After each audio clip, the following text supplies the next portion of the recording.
Yo, man. Welcome back to another episode of For the Love of the Game. Episode 10. We done cracked out 10 of them things, man. But as always, if you are yet to do so, if you're watching this video right now, be sure to join my Twitter community, Enter Only, if you love sports. I have the link in the description. But let's get to it, you know what I'm saying, what the people came here for.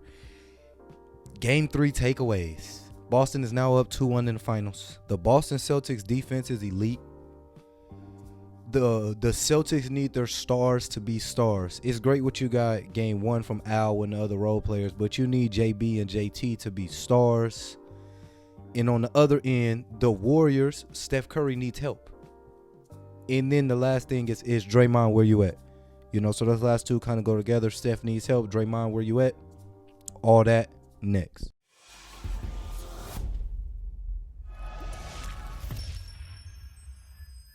All right, here we go, man. I was gonna start talking about the Warriors first, but let's pay the winners some respect. You know what I mean? The Boston Celtics won this game. Let's start with them. So, first half from the Celtics. First off, let's go first quarter. Right, Jaylen Brown comes out 17 points in the first quarter.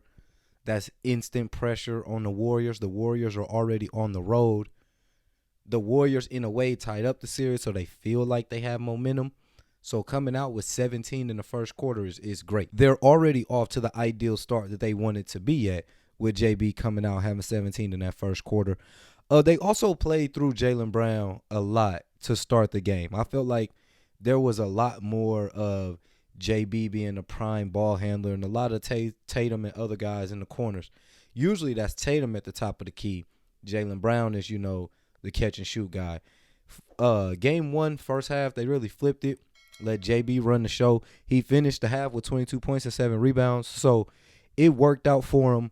Another thing that worked out for him was kind of a key that I had being a problem for the Warriors is that the Warriors thrive off of small ball, right? So they love getting guys in the lineup who can run up and down the floor and shoot. So, you know, you want to space the floor and create. That's the kind of offense they run. They have a lot of offense that requires space. It runs at its best when the ball's moving and when there's space on the floor. So my question is, how can you play small ball when the team you're going against has two bigs, in Al Horford and Robert Williams, play them at the same time, and they play like true bigs, meaning they block shots, they contest shots, they get rebounds, they get offensive rebounds, they set hard screens. They make their presence known as a big man. And then you come in and you factor in Grant Williams, right? Grant Williams has some big offensive rebounds, right? The Warriors are closing the gap. All it takes is an offensive rebound. We all know the best time to get a three is either in transition or off an offensive rebound. So they're getting offensive rebounds. They're kicking it out for threes.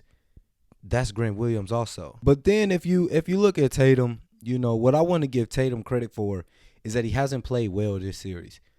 Let me phrase that. He hasn't shot well this series, right? Field goal percentage-wise, his numbers may be a little down, but he's played great. You know, game 1, you come out, you have a 3 for 17 shooting night, 12 points, but you have 13 assists. And you all win, right? Game 2, they lose. He had 28. He didn't shoot efficient, and that resulted in a loss, right? The team wasn't there. Tonight he comes out. He has 26. He shoots 9 for 23, so he still doesn't shoot the best, but he throws in 6 rebounds and 9 assists, right? Draymond said it. I listened to his pod earlier today, and he was like, the thing is with Tatum is he had 26, and you expect him to have 26, but he also had 9 assists. So you got to make him do one or the other. Right now, Tatum is averaging 8 assists a game. Jaylen Brown is averaging 4 assists a game. While that doesn't seem like much, it's actually after game 1, you've seen that they were giving the ball up faster, maybe even game 2. But yesterday specifically, Jaylen Brown, I'll say, because Tatum has kind of had the bulk of the attention on him the whole series. So he's been giving it up early, hence the 13 assists in that first game. Hence he's averaging 8 assists. So tonight, though, Jaylen Brown was, like I said earlier, they played through him. You know, he had those 17 points. So after those 17 points, Steve Kerr, Draymond, Iguodala, you know, just anybody really seeing that on the bench or speaking up, and they're putting more eyes on Jaylen Brown. And Jaylen Brown did a good job of getting rid of it early tonight and having his teammates set up to be able to shoot the ball. You got 24 from Marcus Smart, right? Those were the things. Boston stars have to be stars. Game 1 is nice, but Game 1 will not win you the NBA Finals against the Golden State Warriors, right? With Al Horford going for 26, you had Derek White going for 21, you had 18 for Marcus Smart. What's going to win you an NBA title is Jaylen Brown and Jason Tatum playing like stars, which they did in that game, right? I had said they had to combine for 25 plus and have a game where they combine for about 50 points for them to win this game. And that's what you want to do. You don't want to play from behind. You don't want to be in the position Golden State is in currently, and I'll get to that when we flip over there. But for the Celtics, you're young. You know, first time this group has been to the finals. So you want to play ahead and not be comfortable, but not have to stress and go into Game 4 like the Warriors do, like this is a must-win. So, I mean, you look at that. That was one of the other points I had for the Celtics, and it was the fact that when Steph Curry and Jordan Poole are on the floor, there are mismatches that are going to occur. It's great for the offense, but defensively, and especially when you play a team that's physical, that exploits mismatches, right, that has that dog, and they have guys that when they see Jordan Poole and Steph Curry in front of them, they're like, oh, no. Let me see the ball. Let me see the ball. So Boston is that team. Derek White, Peyton Pritchard, Marcus Smart, Jaylen Brown, Jason Tatum. All those guys will go at Steph Curry and Jordan Poole the minute they switch on to them. So Boston is the perfect team, and they have the perfect recipe to be able to stop the Warriors. It's super simple. You know, a way to combat small ball is to have your bigs and have them play like bigs. They killed Golden State on the glass, especially the offensive glass in Game 3. And that's due to the fact that they're going to keep Robert Williams, Al Horford, or Grant Williams on the floor at all times. And when Golden State tries to go to that small ball and Draymond's the big, or sometimes Andrew Wiggins is the big, Otto Porter's the big, the true bigs of Boston see that. They feed off of that. And you know, I don't know. I guess just to get back to my overall point though, Tatum has not shot well, but he's left his imprint on the game. You heard him after game 1, he was talking to Jay-Z after the rough shooting night. He was like, I'm just glad we won. You know, I think if Tatum doesn't have a good finals, which I'm sure he's definitely going to have a game or two, you know, at least one where he definitely plays amazing. But he's left his imprint, and he's a good enough player that also if you win, winning mask everything. So it's not that big of a deal. He's leaving an imprint on the game. He's helping his teammates, him and Jaylen Brown. Jaylen Brown's been on a different level. You know what I mean? Even though he had 22 total, that 17 in the first quarter, 17 in the first half, whatever it may have been, was huge because Golden State played from behind the whole game. It's always like Jaylen Brown is the dude who, when the Warriors were down in Game 3, he's the one who's keeping Boston, you know, keeping the lead for him, keeping the cushion. When Boston was down in Game 1, right? So when Boston was down in Game 1, he was the one who sparked that run, right? So Jaylen Brown, you know, all through that third quarter, the fourth, the squad started helping out. He even started the fourth quarter hot, but that third quarter, he was really igniting the fire for his squad. So Jaylen Brown's had a great finals run. You need a normal Tatum game, but they're still good without it. That's the scary part. And like I said, there are clear mismatches in Boston's favor. You know what I mean? There are clear mismatches. They were 10 for 14 when guarded by Steph Curry. Game 2, Steph Curry was able to get in the passing lanes. He was able to be a bit of a pest on defense and kind of affect what they had going on. But like I said, Boston has dogs. So they seen that. I'm sure they all had talks that, look, when Steph or Jordan Poole is on us, give me the ball. Tatum didn't play the best, but he was so aggressive. You know what I mean? He went to the basket so many times. There was even a possession I watched where I seen him take Steph Curry, you know, post him up. He was spinning, but he was back to the basket, posting Steph Curry up off a switch, and there's no help, right? And that goes back to what I was saying earlier about willing passers, Tatum and Brown being willing passers, being able to drive, and as soon as that dude steps over, you kick it over there. Sometimes there's power in just swinging the ball, right? So rather it results in a shot, sometimes it keeps him honest. So maybe you get it back the next time he's anticipating on you passing it out and you keep it and you got one-on-one. So just swinging the ball goes a long way. And the Celtics have mismatches in their favor, man. And it's pick your poison. Because I seen the clip. It was Jason Tatum and Steph one-on-one. Nobody can help Steph because they been helping. And they kicking it to Derek White and Marcus Smart and Al Horford and Peyton Pritchard and Jaylen Brown and Tatum for threes and Grant Williams for threes as soon as you play help. So, I mean, that, and then like I said, defensively, the Celtics have cracked the code, bro. I think I'm not taking nothing away from Robert Williams. He's a great shot blocker. That's what he does. But him being able to play safety, right, being able to guard somebody who's not the biggest or the most lethal on offense, and then let's break it down like this. You got 1 through 4 guys, right, who can guard the perimeter, and they don't need help. Grant Williams, Tatum, Jaylen Brown, and Marcus Smart. Those are the 4 guys on the perimeter. They can switch everybody. They can stay in front of you one-on-one. So then let's say once you get done fighting with them, hassling them, you finally made a good move, you get by them, you now run into the Time Lord Robert Williams, right? So Robert Williams is being down there, that anchor. I think he had like 4 blocks. I think he had 3 or 4 steals. He had the highest plus-minus on the team in Game 3. I don't think people value a dominant big enough, just a paint presence, right? Offensively and defensively. If you have a guy who can contest shots, block shots, set hard screens, and be that guy who just catches lobs, right? So where you're not interfering with anything on offense, you don't need to play. It's very Clint Capella-like, you know what I mean? But Clint guarded guys. I think that's the biggest difference here. Boston, sometimes they run with Al Horford and Robert Williams. Al Horford will be the guy guarding the guy who is more of a factor on offense. Robert Williams guards the guy who's not. And 3 things are going to happen if you go in the paint on Robert Williams. He's going to get a good contest on the shot, which is what you can live with as a coach. He's going to block a shot, or he's going to make you run in, go in, see a shot is not open, run out, or he's going to make you go in and kick it out. Moral is, not many times when Robert Williams is down there in the paint are you going to get a layup. You've seen the Warriors go up. I like that the Warriors are going up because he already deters so many shots. He already puts that factor like, oh, he's going to block this. That's what I'm saying about making you dribble in and you kick it out. Or you dribble in and you got to snake your way back out because Robert Williams is down there. He adds that intimidation factor. So the Warriors have went up for countless layups. You know what I mean? They're driving. Steph did a floater. We've seen them block Jordan Poole. We've seen them block Gary Payton.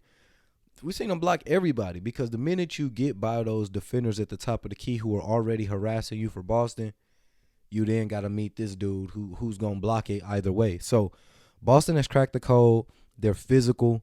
You know, they're able to rough up Steph, Klay, Jordan Poole, switch on those guys, not let them get clean looks at the 3. And I hate to say it, but coming from me, and I got the Warriors, and I still have the Warriors, but the Warriors are on the ropes.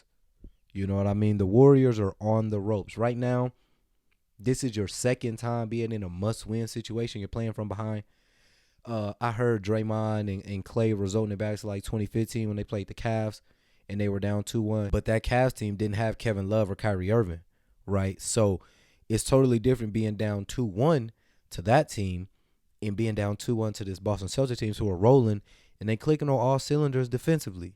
So I don't know. You know, I'm not counting the Warriors out, but I am saying Boston right now has a chance to take a commanding lead. Everything is working for them. And hey, I'm just saying, if they win this one, they go up 3-1. It's not over, but they're putting themselves in the driver's seat. So it's going to be a big game for Boston. But it's also a big game for Golden State, you know, and it's a big game for Golden State because, of course, like I said, I was listening to the Draymond pod. Dray came out, and he was like, hey, I played terrible again, which he did, right? But he was like, he knows that they're in the same position they were in Game 2. Game 2, they were able to come out and deliver. But will it be the same thing in Game 4? You know, teams adjust, but the Warriors are definitely in a must-win situation. And I mean, but if you look at some of the things that happened with Golden State, like they allowed 59% shooting in that first half. As I mentioned, JB went for 17 in the first, but not just him. They allowed 59% shooting.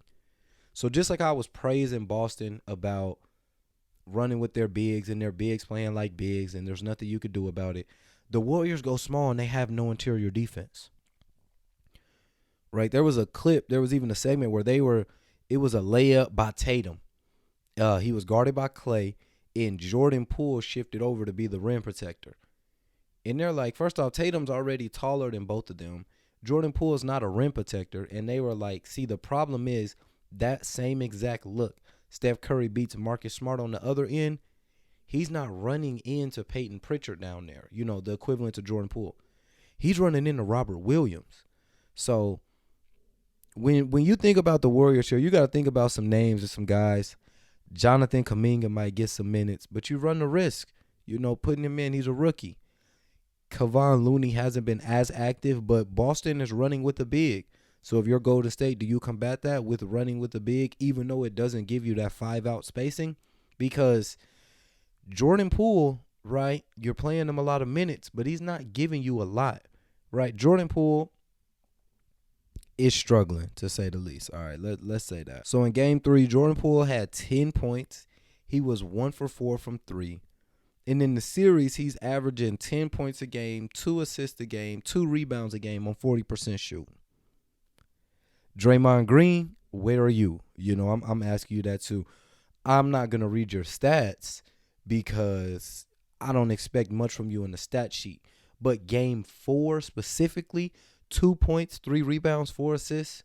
This is the second time you fouled out in the series, and this is only the third game. Only 3 games have been played. You fouled out of both of them. You have 15 points, and you have 15 personal fouls. I don't expect for you to show up huge in the box score, but like you came out Game 2, right? You tried to do that in Game 3, but what you got to understand is that the antics, they don't travel. Only your game can travel, right? The antics, hyping the crowd up, getting into Boston's head, messing up their headspace, getting into them a little bit. All of that works at home because you got the officiating on your side a little bit, you got the crowd on your side, and you got your teammates on your side. You try to take that on the road, it's actually going to bite you. You know what I'm saying? It's going to hurt more than it's going to help because the refs aren't going to give you the same benefit of the doubt. You're on the road. You're not feeding off the crowd because the crowd is pressuring you. And then you're not scoring, you're not rebounding, you're not assisting, So that's Jordan Poole and Draymond right there where they need to be. Klay Thompson. I've mentioned, I'm going to say it again in this series, this is not going to be the series for Klay Thompson. Boston has the ability to push you off the 3-point line or at least make you create your own shot, right? Klay Thompson cannot create his own shot. So as soon as they push Klay off the 3-point line, they're making him shoot fadeaway middies or trying to beat Jaylen Brown, Jason Tatum, and Marcus Smart off the dribble. That's not happening. He might not even beat Peyton Pritchard off the dribble. So we seen Klay's shadow in Game 3, right? We seen a little something because he did come alive with 25. He was also 7 for 17 from the field, and he was 5 for 13 from the 3. So while this is his best game of the series, it's still not where the Warriors would like him to be. And Klay himself is averaging 17 points, 2.3 assists, 2.7 rebounds on 35% shooting. That's your splash brother. That's your second option, right? Klay's averaging 17. Jordan Poole's averaging 10. I mean, I don't know, because I think one thing that's clear, Boston has no answer for Steph Curry, right? Steph has went for 34, 29, and 31. But there's a certain point. This is what I've loved about Boston. The first 3 quarters, they play drop coverage. They bank on making adjustments, right? They bank on this is what we've done all game, even if it's hurting us. And I don't know if y'all realize, but I've realized every 4th quarter, that drop coverage is gone. So they play drop 1 through 3 quarters, right? Give Golden State a consistent look, and Steph hurts them. But quarter by quarter, he kind of hurts them less. And then you get to the 4th quarter, they're switching everything hard. They're hard hedging. They're not letting him come off and just see daylight and just be able to see the rim. They're locking in that 4th quarter. They're switching up drop coverage, and that is affecting Steph. And that's what I just got to say about Boston having the matchups in their favor is that they can do that. They can play 1 through 3 quarters a certain way and then switch their defense 4th quarter, and it's so unexpected. but they have so many versatile defenders. Every guy they put on the floor is a legitimate two-way, and that's a problem. That's a true problem. But game 4, I'm gonna give this one to the role players. There were 2 guys I mentioned that we needed to look for and expect big things from, and it is Grant Williams and Jordan Poole.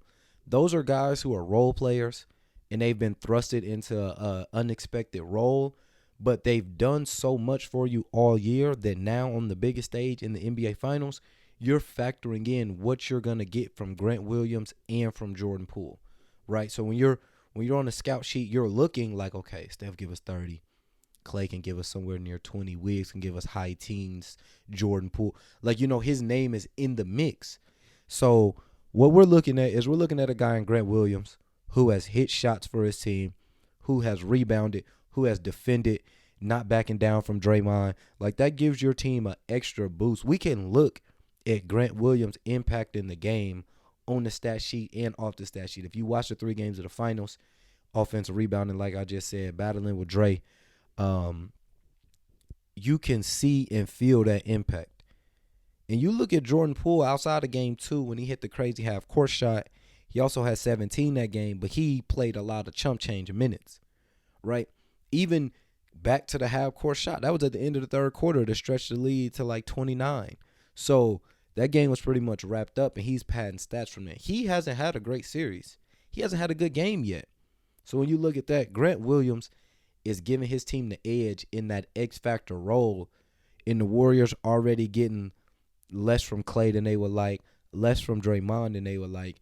You need Jordan Poole to be that same guy he's been rounds 1 through 3.